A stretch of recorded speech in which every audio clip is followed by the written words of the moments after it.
জয় হিন্দ, 7 নিউজে আপনাদের স্বাগত। আপনারা জানেন যে আমাদের গোটা দেশকে, দেশবাসীকে সুরক্ষিত রাখবার জন্য অতন্ত্র প্রহরায় রয়েছে ভারতীয় সেনাবাহিনী। ভারতীয় সেনাবাহিনীর, ইন্ডিয়ান আর্মির পক্ষ থেকে প্রত্যেক সেনা নিজেদের জীবন বিপন্ন করে ভারতবাসীর এবং ভারতবর্ষকে, দেশ মাতাকে রক্ষায় তারা নিজেদের জীবন নিয়োগ করেছেন।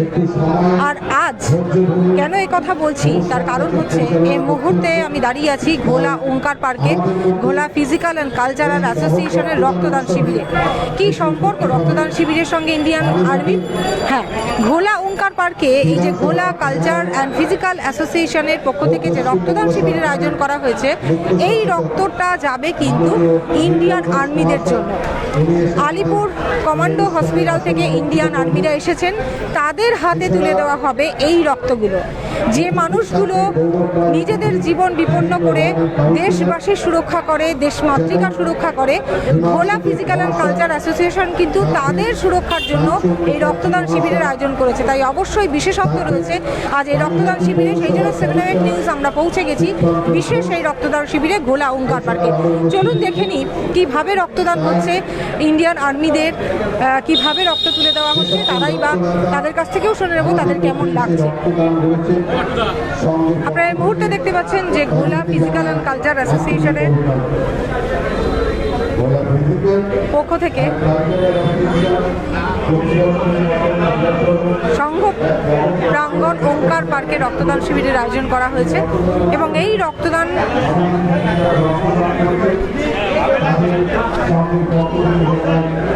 সাধারণ মানুষ রক্তদান তো করেই, অবশ্যই সেই রক্তগুলো যায় বিভিন্ন হাসপাতাল, ব্লাড ব্যাঙ্কগুলিতে, কারণ প্রতি মুহূর্তে মুমূর্ষু রোগীদের রক্তের প্রয়োজন হয়। কিন্তু ঘোলা ওঙ্কার পার্কে ঘোলা ফিজিক্যাল অ্যান্ড কালচার অ্যাসোসিয়েশন যে রক্তদান শিবিরের আয়োজন করেছে আজ, সেই রক্ত কিন্তু তুলে দেওয়া হবে ইন্ডিয়ান আর্মির হাতে।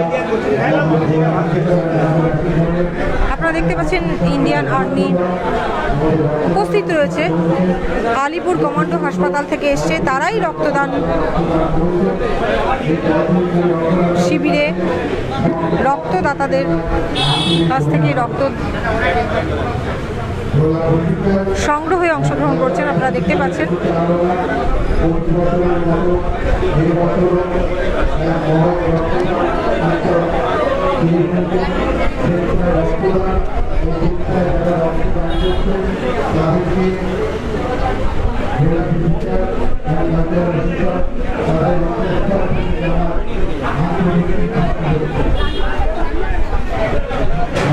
আপনারা দেখতে পাচ্ছেন, আপনারা জানেন রীতিমতো যে রক্তদান করতে গেলে যে কোনো মানুষ আসলেই তার রক্ত নেওয়া হয় না, সেই মানুষটা রক্তদানে সক্ষম কিনা সেটা দেখে নেওয়া হয়। অর্থাৎ বেশ কিছু শর্ত মানতে হয়, তার প্রেশার, তার ওয়েট, হাইট এবং তার সব কিছু নর্মাল আছে কিনা সেটা কিন্তু অবশ্যই দেখে নেওয়া হয়, তারপরেই রক্তদান করতে দেওয়া হয়।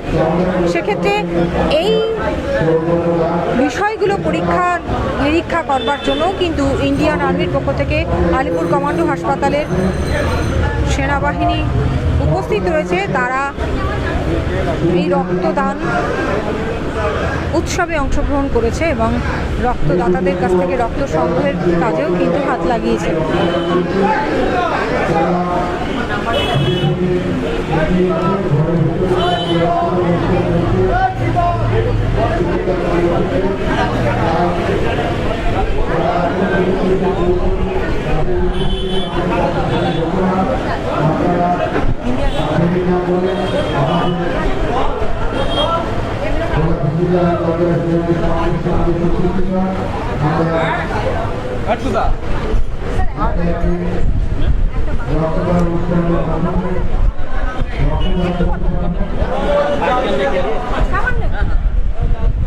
আমরা একটু কথা বলবো ইন্ডিয়াन आर्मी সাথে। স্যার, আপনারা সারা देशवासी সুরক্ষায় আপনাদের জীবন নিয়োগ করেছেন। आप लोग ये देशवासी की सुरक्षा के लिए आप लोगों का लाइफ सेक्रीफाइस कर रहा है, बट आप लोगों के लिए आज ब्लड डोनेशन कैंप है, कैसा लग रहा है? आज जो आप लोग ब्लड डोनेशन कैंप कर रहे हैं, तो ये पूरा ब्लड जितने आर्मी सर्विंग सोल्जर्स हैं या फिर उनके डिपेंडेंट्स हैं, ये पूरा ब्लड उनके उनके लिए जा रहा है। तो मैं तहे दिल से ये जो भी ये क्लब है, इस क्लब को थैंक यू बोलना चाहूँगा कि आप लोगों ने इतना इनिशिएटिव लेके और हमको इतना ब्लड दिया है। Thank you so much. आप लोगों का अवश्य थैंक्स हम लोग हमारे तरफ के लिए। आप कहाँ से आए हैं? हाँ, हम तो कमांड हॉस्पिटल अलीपुर से आए हैं। कितने लोग आए हैं? यहाँ से अभी पूरी टीम है हमारी, अब वो आपको डिस्क्लोज नहीं कर सकते हैं। पूरा टीम है हमारा जो हॉस्पिटल की तरफ से ब्लड डोनेशन कैंप जितना है, हाँ, एज पर रिक्वायरमेंट है हमारा आया हुआ है टीम। आपका नाम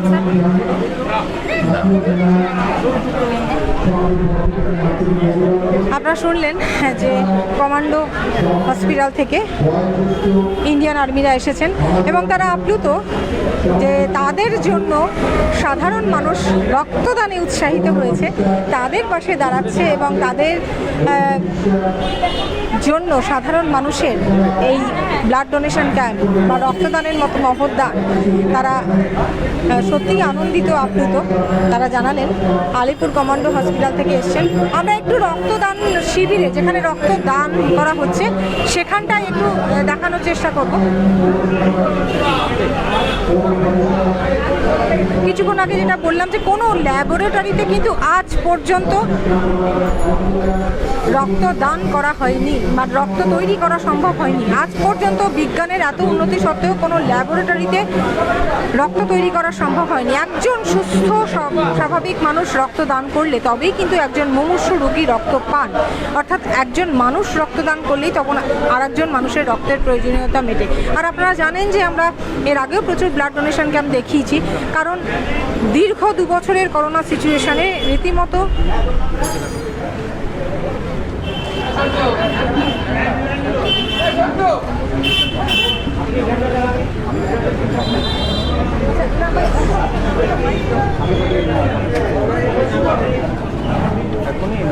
সেক্ষেত্রে আপনারা জানেন যে একজন রক্ত দান করলে তবেই মুমূর্ষু রোগীরা রক্ত পায়। আর দীর্ঘ করোনা সিচুয়েশন 2 বছরে প্রচুর রক্ত সংকট রয়েছে ব্লাড ব্যাঙ্কগুলিতে। করোনা রোগী তো বটেই, থ্যালাসেমিয়া, ক্যান্সার থেকে শুরু করে যে সমস্ত রোগগুলো রয়েছে যাতে প্রতিদিন রক্ত লাগে, শিশু থেকে শুরু করে সমস্ত বয়সী মুমূর্ষু রোগীদের জন্য, সেখানে কিন্তু রাজ্যের ব্লাড ব্যাঙ্কগুলিতে রক্ত সংকট চলছে ইতিমধ্যে। তাই রক্তদানের প্রয়োজন। কিন্তু আজ ওঙ্কার পার্কে ভোলা ফিজিক্যাল অ্যান্ড কালচারাল অ্যাসোসিয়েশনের পক্ষ থেকে যে রক্তদান শিবিরের আয়োজন করা হচ্ছে এটা কিন্তু একেবারেই অন্যরকম।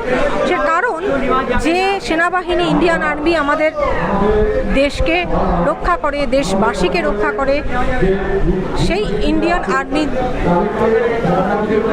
আর্মিদের হাতে এই রক্ত তুলে দেওয়া হবে। তাই আপনারা দেখলেন যে ইতিমধ্যেই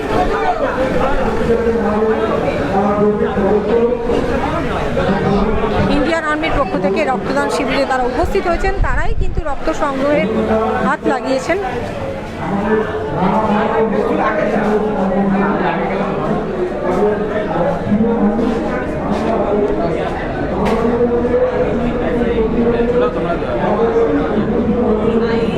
আপনারা দেখতে পাচ্ছেন রক্তদান করছেন স্বেচ্ছায় রক্তদাতারা এবং ইন্ডিয়ান আর্মির পক্ষ থেকে সেই রক্ত সংগ্রহ করা হচ্ছে।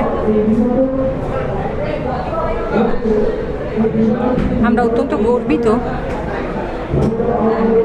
যে ভারতীয় সেনাবাহিনীর জন্য এই রক্তদান যারা করছেন এবং ভারতীয় সেনাবাহিনীর পাশে দাঁড়াতে পেরে রক্তের মতো এক অমূল্য জিনিস, যেটা সত্যি ইন্ডিয়ান আর্মিদের প্রতিদিন প্রতি মুহূর্তে যে কোনো মুহূর্তে প্রয়োজন হতে পারে, সেই রক্ত তাদের হাতে তুলে দেবেন এবং অভূতপূর্ব এই ভাবনাকেও আমরা স্বাগত জানাই।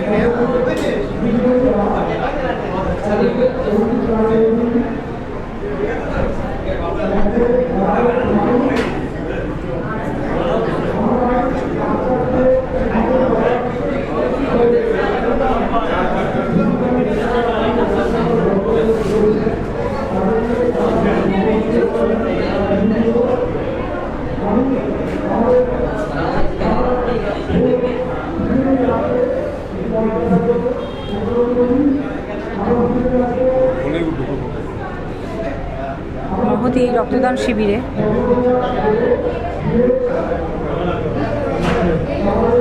প্রচুর স্বেচ্ছায় রক্তদাতারা রক্তদান করছেন এবং সেই রক্ত সংগ্রহণ করছেন ইন্ডিয়ান আর্মিরা, কারণ এই রক্ত তাদের হাতেই তুলে দেওয়া হবে। এটাই ঘোলা ফিজিক্যাল অ্যান্ড কালচার অ্যাসোসিয়েশনের সদস্যরা আজ বিশেষ এই রক্তদান শিবিরের আয়োজন করেছে।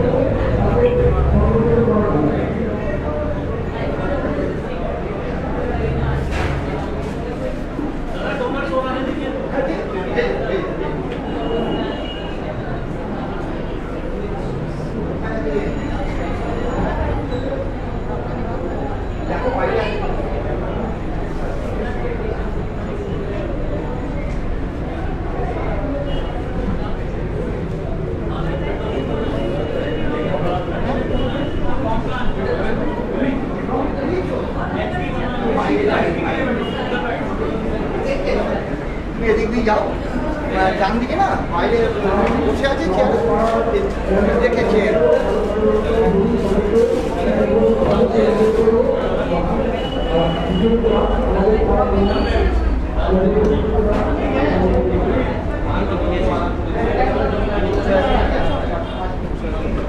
রক্ত দিলেন না আপনি? রক্ত দিয়েছেন আপনি?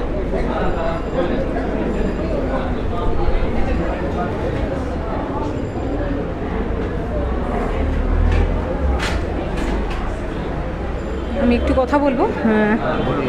প্রথমত রক্তদান একটা মহৎ দান, কিন্তু তার মধ্যে আজ ওঙ্কার পার্কের এই গোলা ফিজিক্যাল অ্যান্ড কালচারাল অ্যাসোসিয়েশন রক্তদান করছেন কি ইন্ডিয়ান আর্মিদের, মানে যারা আমাদের রক্ষা করে, সেইখানে রক্তদান করতে পেরে কেমন লাগছে? আমার এখানে রক্তদান করতে পেরে খুব ভালো লাগছে। আমি প্রথমবার রক্ত দিলাম, আমার খুবই ভালো লাগছে এখানে। এই প্রথমবার রক্ত দিলে কোনো অসুবিধা হয় না, আমার কোনো অসুবিধা হয়নি। কেন দিলেন রক্ত? আর আমি রক্ত দেওয়ার একটা আমার খুব ইচ্ছা ছিল অনেক দিন ধরে। আমি অনেক জায়গায় ব্লাড ডোনেশন হয়েছে, আমি কিন্তু একবার কোথাও রক্ত দিইনি। ঠিক আছে, আজকে যখন আমাদের জিপিসিএ ক্লাবের একটা এরকম উদ্যোগ নিল, হ্যাঁ, আমার ইচ্ছা হলো যে আমি রক্তদান করি। জীবনে আমি আগে কখনো রক্ত দিইনি, সেই জন্য আজকে রক্তদান শিবিরের আয়োজনটা একেবারে অন্যরকম, ইন্ডিয়ান আর্মিদের হাতে, মানে যা তুলে দেওয়া হচ্ছে। সেখানে কি আলাদা কোনো ইয়ে লাগছে আর্মিদের পাশে দাঁড়াতে পেরে? হ্যাঁ, আমার খুবই ভালো লাগছে আর্মিদের পাশে দাঁড়াতে পেরে। কেননা এরকম একটা ইন্ডিয়ান আর্মিদের পাশে দাঁড়াতে পেরে, মানে নিজে রক্তদান করতে পেরে আমার খুবই আনন্দিত হচ্ছে, আমার খুবই ভালো লাগছে। করোনা সিচুয়েশন, আমরা এখনো আবার করোনা চোখ রাঙাচ্ছে, আবার আসতে চলেছে, সেক্ষেত্রে কোনো ভয় করলো না বা কোনো দ্বিধা হলো না? না, সেরকম কোনো ভয় করলো না। আমার ডবল ভ্যাকসিন নেওয়া আছে। তাছাড়াও এখন করোনা মুক্ত অনেকটা ভারত হতে পেরেছে, বাড়ছে, ঠিক আছে, আমি বুঝতে পেরেছি, কিন্তু আমার সেক্ষেত্রে কোনো ভয়। আপনার নাম? আমার নাম সুমিত গোস্বামী। কোথা থেকে এসেছেন? আমি এই ক্লাবেই থাকি, এখানে পাশেই। Thank you. আমরা কথা বললাম একজন রক্তদাতার সাথে, তিনি জানালেন এই প্রথম রক্ত দিলেন, কিন্তু সব থেকে তিনি গর্বিত ইন্ডিয়ান আর্মিদের জন্য রক্ত দিতে পেরে। অবশ্যই আমরাও সকলে গর্বিত যে সেনাবাহিনী আমাদের দেশের সুরক্ষায়, আমাদের সুরক্ষায় নিজেদের জীবন উৎসর্গ করেছেন, উৎসর্গ করার জন্য প্রতিজ্ঞাবদ্ধ হয়েছেন। তাদের যে কোনো মুহূর্তে রক্তের প্রয়োজন হয়, তাদের হাতে তাদের জন্য রক্তদান শিবিরের আয়োজন করেন।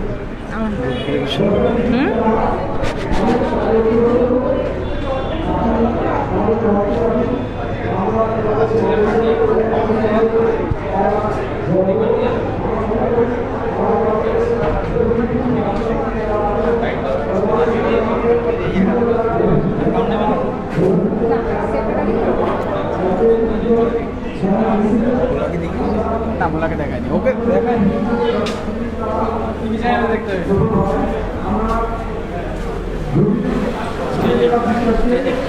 ওইদিকে যাবেন না, এখানে ওটা মাইক উনিই চালাচ্ছে, শেষ আড়াই মাস আর আটকাতে পারেন, শেষ চেষ্টা চালাতে পারেন।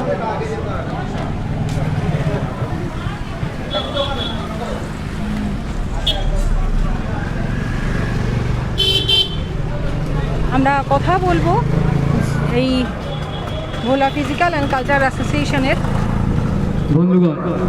ভোলা ফিজিক্যাল অ্যান্ড কালচারাল অ্যাসোসিয়েশনের রক্ত কাজে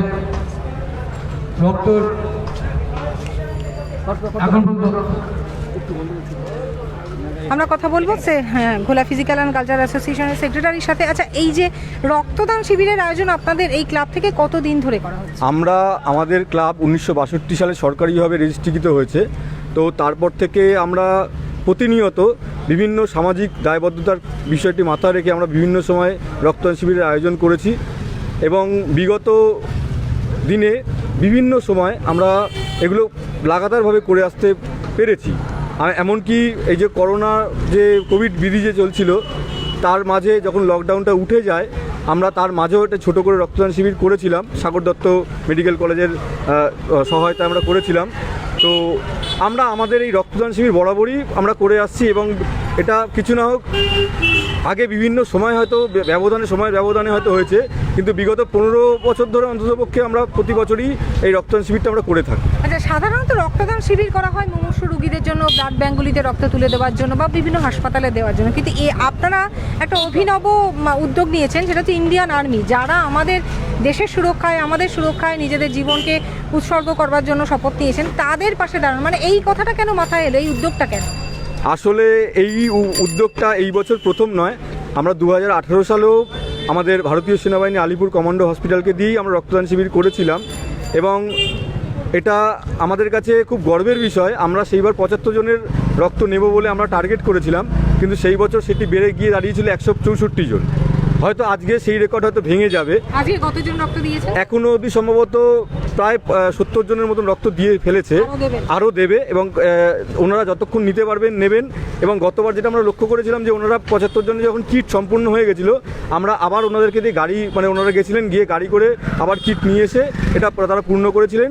এবং আমরা যেটা জানি যে অন্যান্য রক্তদান যারা রক্ত গ্রহণ করেন তাদের থেকে ওনাদের বিষয়টা অনেকটা সিস্টেমেটিক এবং ওনারা যথেষ্ট কড়াভাবে এই ব্যাপারটা দেখেন যে ক্রাইটেরিয়াগুলো যে আছে রক্ত নেওয়ার, তারা সেখানে সম্পূর্ণ টেস্ট করার পরে তাদের 100% ক্রাইটেরিয়া ফুলফিল হলেই তারা রক্ত গ্রহণ করেন। মানে কারোর যদি 100% ফুলফিল না হয় কোনো না, তাদেরকে ফিরিয়ে দেন, তাদেরকে ওনারা ফিরিয়ে দেন।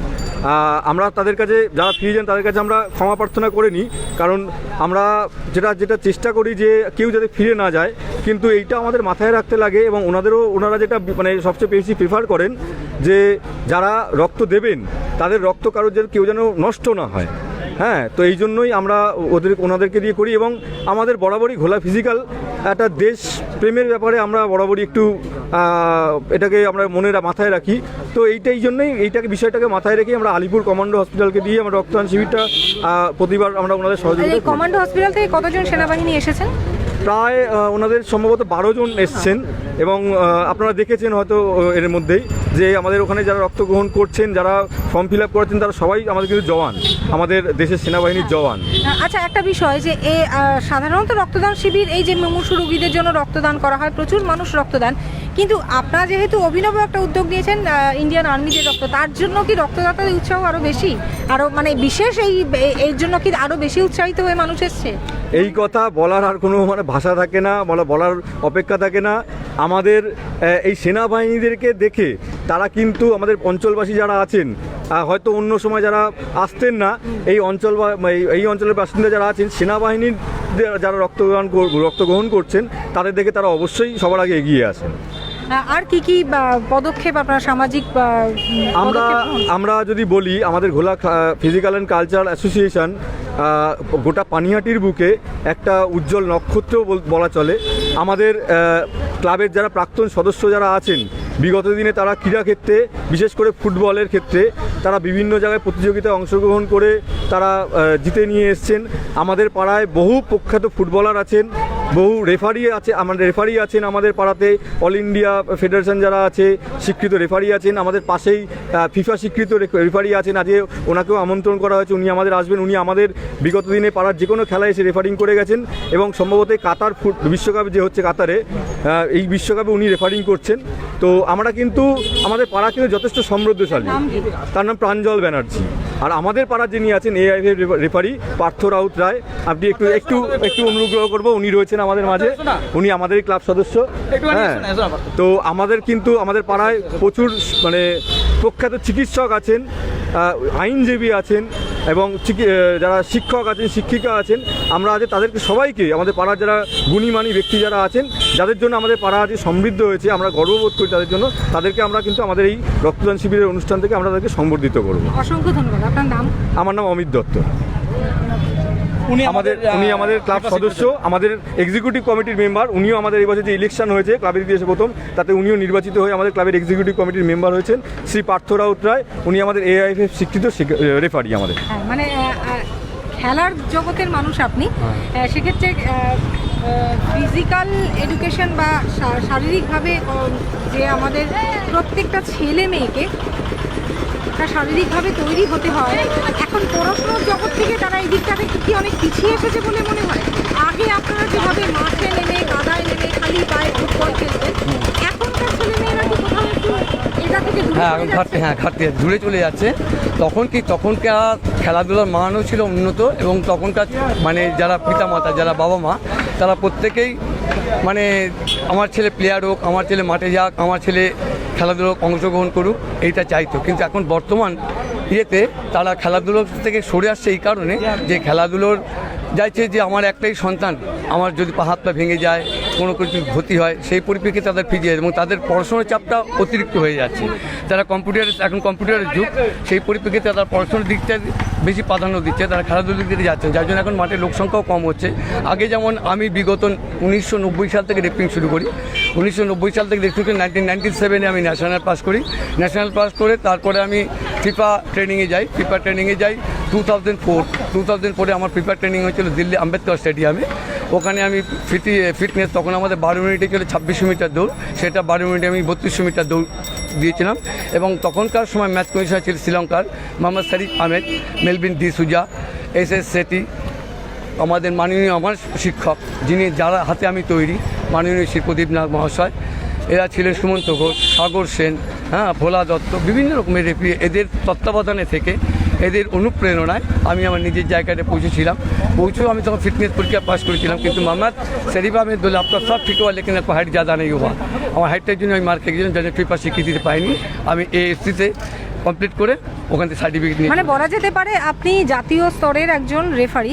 সেক্ষেত্রে এই বর্তমান প্রজন্মের ছেলে মেয়েদের উদ্দেশ্যে বা অভিভাবকদের উদ্দেশ্যে কি বলবেন যে জীবন গঠনের ক্ষেত্রে, মানুষ হয়ে ওঠার ক্ষেত্রে পড়াশোনার পাশাপাশি খেলাধুলা অতি অবশ্যই প্রয়োজন। আমি চাই, সবসময় চাই যে খেলাধুলার প্রয়োজন। যেমন এখনও আমি মানে কিছু ছেলে মেয়ে অভিভাবকদের তাদের মানে সন্তানদের নিয়ে আসা উচিত, সবসময় নিয়ে আসো, যে পার্টিসিপেট করা উচিত। তারা জানি না কেন আনছে না, তারা কারণ এখন প্রত্যেকের মানে একটা করে সন্তান, তারা চায় আমার সন্তান এডুকেশনের দিক দিয়ে বড় হোক, এবং ডাক্তারি হোক, ইঞ্জিনিয়ার হোক, এই চায়। তারা খেলাধুলার দিক দিয়েও, খেলাধুলা চোট পেট লেগে যেতে পারে, বিভিন্ন আঘাত লাগতে পারে, এই ভয়টা তারা পায়, যার জন্য তারা পিছিয়ে যাচ্ছে।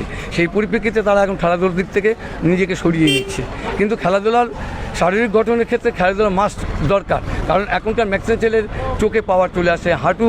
সেই জন্য কি বাংলার দলে বাংলার ফুটবলার কম? হ্যাঁ, ভালো ফুটবল কম। আগে ফুটবল মানে বাংলা, ওদিকে পাঞ্জাব, এই দুটো ছিল। কারণ বাংলা তখন আমি অতীত দিনে কিছু বলি, বাংলায় তখন মানে জায়গা পাওয়া মুশকিল ছিল। তখনকার দিন প্লেয়ার সুব্রত ভট্টাচার্য, তারপরে প্রদীপ চৌধুরী, কমটন দত্ত, শ্যামল ব্যানার্জি, শ্যামল ঘোষ, প্রশান্ত ব্যানার্জি, প্রসূন ব্যানার্জি, সমরেশ চৌধুরী, গৌতম সরকার, শিবাজি ব্যানার্জি, ভাস্কর গাঙ্গুলি, বিভিন্ন ধরনের প্লেয়ার ছিল। তখন ওই সমস্ত প্লেয়ারদের নিজেদের জায়গা, তাদের কোয়ালিটি ছিল, তারা ধ্যান জ্ঞান ছিল ফুটবল এবং তাদের শারীরিক চর্চা, যার জন্য তারা নিজেদের অনুপ্রেরণা বিভিন্ন স্তরে, বিভিন্ন জায়গায় তারা খেলাধুলা করেছে। যার জন্য তারা হয়তো সে বিষয়ে তখন টিভি ছিল না, তখন পেপার কাটিং হাতে ছিল না, যার জন্য সেভাবে তাদের নামটা প্রচার হয়নি। এখন তো একটুতে টিভি কাটিং, পেপার কোচিং, সাংবাদিক সমস্ত কিছু অনুপ্রেরণা যোগায়, কিন্তু তখন ছিল না বলে তাদের নামটা প্রচার হয়নি। কিন্তু তারা তখনকার সময় মানে একটা স্তম্ভ ছিল, বাংলার স্তম্ভ, ভারতবর্ষের স্তম্ভ ছিল। আমার নাম হচ্ছে পার্থ রাউতরায়।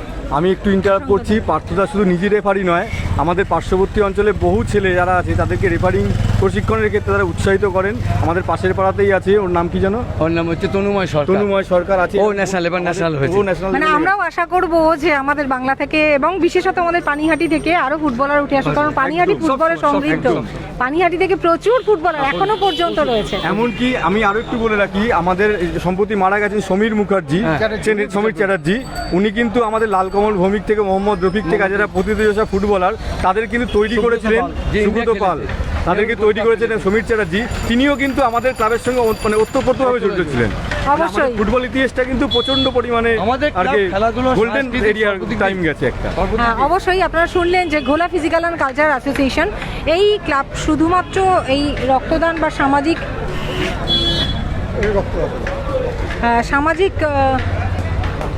সচেতনতামূলক বা সামাজিক দায়বদ্ধতার কাজেই অংশগ্রহণ করে না। বিশেষত আজকে যে বিশেষ রক্তদান শিবিরে তাদের আয়োজন ইন্ডিয়ান আর্মিদের হাতে রক্ত তুলে দেওয়া, তার পাশাপাশি কিন্তু খেলাধুলা বিশেষত ফুটবলে সমৃদ্ধ এই অঞ্চল। এবং আমরা কথা বললাম জাতীয় স্তরের একজন রেফারির সাথে। অবশ্যই আমরা এভাবেই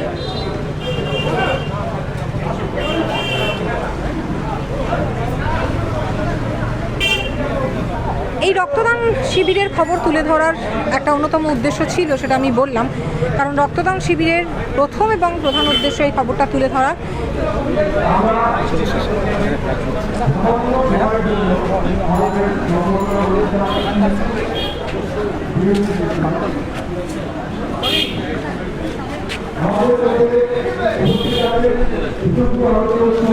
উনি বসুন্ধরা আদর্শ উচ্চ বিদ্যালয়ের প্রাক্তন হেড স্যার দিলীপ কুমার দে। আমরা কথা বলবো, পেয়ে গেছি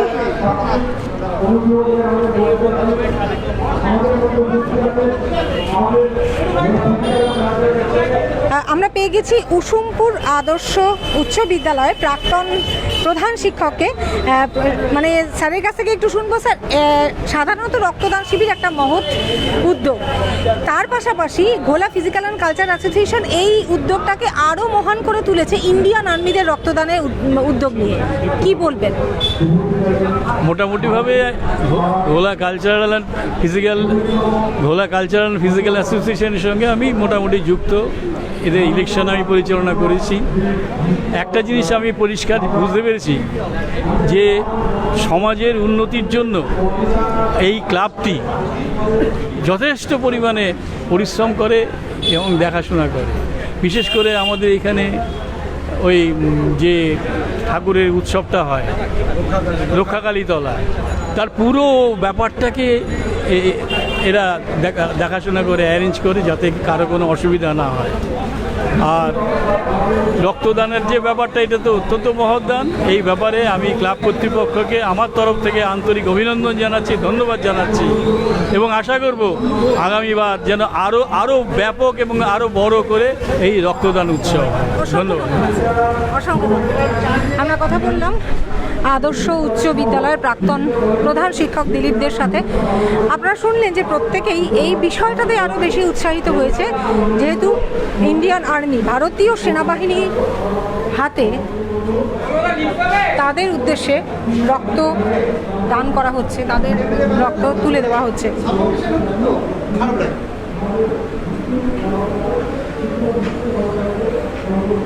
আপনারা দেখলেন যে রক্তদান উৎসবের খবরও কিন্তু আমরা তুলে ধরি। তার একটাই কারণ, প্রথমত রক্তদানের অত্যন্ত প্রয়োজন। 2 বছর করোনা সিচুয়েশন কাটিয়েও কিন্তু আমরা এখনও নির্মূল করতে পারিনি করোনাকে। আবার করোনা চোখ রাঙাচ্ছে, আবার আমাদের রক্তের প্রয়োজন হতে পারে। তাছাড়া প্রতিদিন প্রতি মুহূর্তে মুমূর্ষ রোগীদের রক্তের প্রয়োজন হয়। তাই এখনও অনেক মানুষ কুসংস্কারে থাকে, অনেক মানুষ অজানা যে রক্ত দান করলে কোনো ক্ষতি হয় না। তাই সাধারণ মানুষকে উৎসাহিত করতে, সামাজিক দায়িত্ব পালন করতে মানুষকে উৎসাহিত করবার জন্য রক্তদান শিবিরের খবর আমরা তুলে ধরি। তবে আজকের এই রক্তদান শিবিরের খবর আমি আগেও যেটা বলেছি, তাতে প্রচুর মানুষ উৎসাহিত, দ্বিগুণ উৎসাহিত হয়েছে। তার কারণ ইন্ডিয়ান আর্মি অর্থাৎ ভারতীয় সেনাবাহিনী, যারা আমাদের সুরক্ষা, দেশবাসীর সুরক্ষায়, ভারতবাসীর সুরক্ষায় সর্বদা নিয়োজিত। সিয়াচেন থেকে শুরু করে মরুভূমি, রাজস্থানের বর্ডার, অত্যন্ত দুর্গম জায়গায় যারা অতন্দ্র প্রহরী কাজ করছে, যারা অতন্ত্র প্রহরা দিচ্ছে আমাদের জন্য, আমাদের দেশবাসীর জন্য, দেশের জন্য, সেই ইন্ডিয়ান আর্মির হাতে রক্ত তুলে দেওয়াটা, তাতে যেন আরও সাধারণ মানুষ দ্বিগুণ উৎসাহিত হয়েছে। তাই আজকে ইন্ডিয়ান আর্মি থেকে, আলিপুর কমান্ডো হাসপাতাল থেকে সেনাবাহিনীরা এসেছেন, তারা রক্ত সংগ্রহ করছেন এবং তাদের হাতে তুলে দিয়ে, এই রক্ত ইন্ডিয়ান আর্মিদের হাতে তুলে দিয়ে তারা সত্যিই আপ্লুত এবং গর্বিত। এবং 7 নিউজও আমরাও গর্বিত যে ভারতীয় সেনাবাহিনীর পাশে অন্তত রক্ত দিয়ে, সামান্য রক্ত দিয়ে দাঁড়ানোর জন্য। যতটুকু পরিমাণ রক্ত দেওয়ার কথা ছিল, যতজনের রক্ত দেওয়ার কথা ছিল, আরও বেশি উৎসাহিত হয়ে মানুষ কিন্তু রক্ত দিতে আসে শুধুমাত্র সেনাবাহিনীর কথা মাথায় রেখে। অবশ্যই শুভেচ্ছা জানাই 7 নিউজের পক্ষ থেকে। নজর রাখুন, আমরা এইভাবে ধারাবাহিকভাবে কিন্তু আরও বিভিন্ন ধরনের খবরের আপডেট তুলে ধরবো। সকালে আপনারা বাজার দর দেখেছেন, শ্যামলদা করেছেন। প্রত্যেক রবিবার আমাদের এই সেগমেন্টটা যায়। পাশাপাশি রক্তদান থেকে শুরু করে গতকালও আপনারা দেখেছেন আরুষীদের খবর আমরা তুলে ধরেছি। তাই বিভিন্ন ধরনের খবরের আপডেট জানতে হলে আপনাদের 7 নিউজ চ্যানেলটিকে অবশ্যই লাইক করতে হবে, সাবস্ক্রাইব করতে হবে, বেল আইকন বাটনটা প্রেস করে রাখবেন। ভোলা থেকে শ্যামল পাল এবং গৌতমী নাথের রিপোর্ট, 7 নিউজ। জয় হিন্দ।